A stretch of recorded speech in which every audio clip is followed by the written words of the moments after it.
video, we're going to look at what viruses are. Viruses are a type of microorganism. They are too small to be seen by the naked eye, much smaller than bacteria, and about 100 times smaller than human cells. They come in many different shapes and are present wherever there are cells to infect.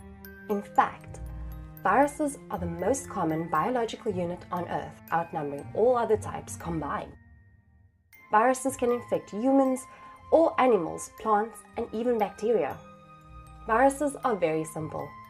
They are made up of a protein coat surrounding a strand of genetic material. The genetic material can either be DNA or RNA.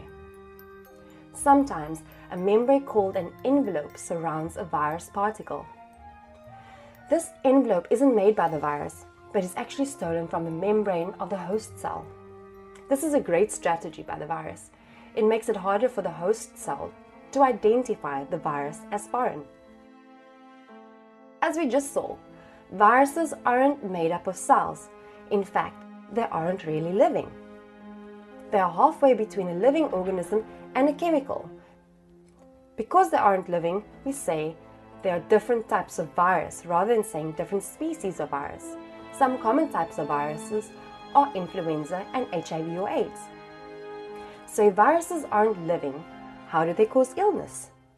Viruses are parasites. They can only reproduce in other living cells. They enter a host cell and hijack the host's genetic machinery. They make copies of their own viral genetic material instead and produce lots more virus particles. After lots of virus particles have been made, the host cell dies and the viral particles are released to infect more cells. The released viral particles can also spread to other people. There are actually two different ways in which virus attacks the host cell, which we'll look at in more detail in this video. Viruses cause many human diseases, including colds, influenza, rabies, yellow fever, HIV or AIDS, pneumonia, bird flu, Zika, Ebola, and the cancer-causing HPV. They are just a few examples.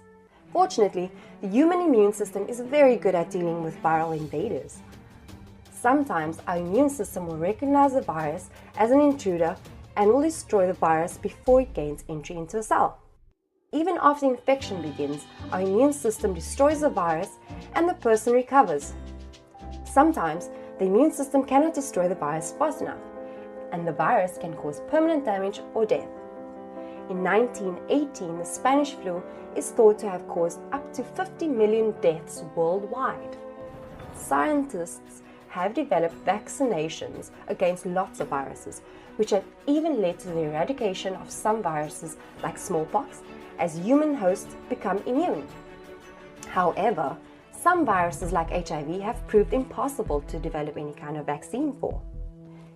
Did you know that antibiotics do not work for viruses? They are only for bacterial infections.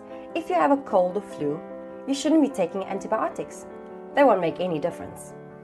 There are some antiviral drugs that have been developed, such as the one that dramatically prolongs the life of people affected by HIV. So there we have viruses. They're incredibly simple organisms, but are extremely effective at causing infection.